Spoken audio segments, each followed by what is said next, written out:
Hello and welcome to Askimo TV. I'm talking today to Dr. Julian Rowe-Jones.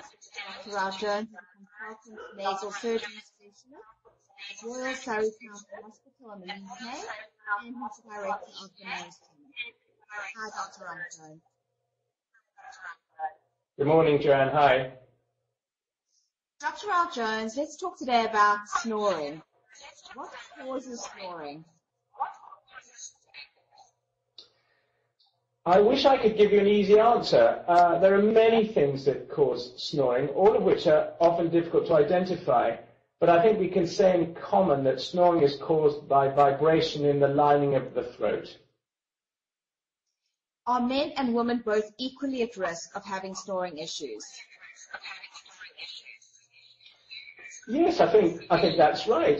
There's no sex preference really for snoring. We think it probably affects about 45% of the population now. What does OSAS refer to? Obstructive sleep apnea syndrome. Not everybody who snores has OSAS, but everybody with OSAS snores. What are the treatment options available for snoring, and tell me a little bit about them? I think the most important thing in a snoring patient is, one, to exclude OSAS, and two, to try and determine the site at which the snoring occurs. And for that reason, I very much favor an apneogram sleep study, because this will tell me whether the patient has OSAS with their snoring. And through pressure sensor devices that sit in the back of the nose and the top of the throat will also give me a good indication as to where the snoring noise is coming from. How would the treatments differ between snoring and OSAS? If the patient is a simple snorer without OSAS and they're not overweight and they have a good lifestyle, then surgery may be an option. I would want to be sure that their nasal function was good, because blocked noses can have an influence on snoring. And if the apneogram showed that their snoring came from the upper levels of the throat, not the lower levels, then we would talk about palatal stiffening procedures, for example, palatoplasty.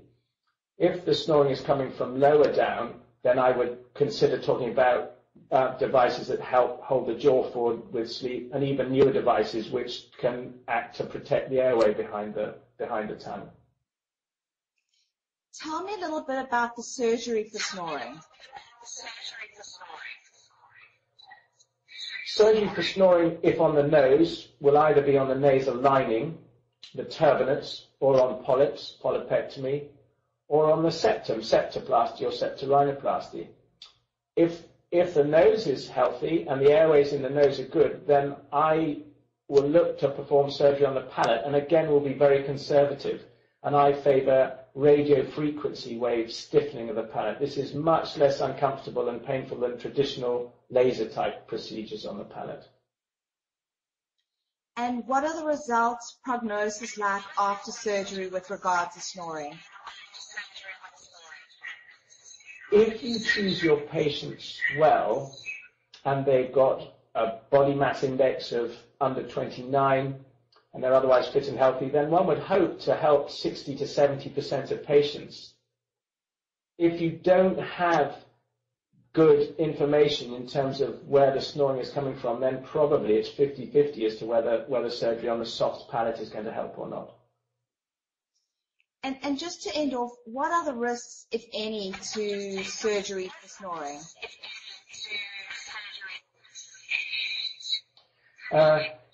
The risks of surgery on the palate are that you could cause ulceration on the palate, you could cause a small hole in the palate, but those are, with conservative procedures, very unlikely and extremely rare. The more traditional procedures on the palate, the uvulopalatoplasty, where more tissue is removed from the palate, do risk what we call palatal incompetency, so that the patients speak with a very breathy nasal voice and might even regurgitate fluid from their throat through their nose when they swallow. And that's why aggressive surgery should never be performed on the palate. Thank you, Dr. Rowe-Jones. Thank you so much for talking to me today. You're welcome.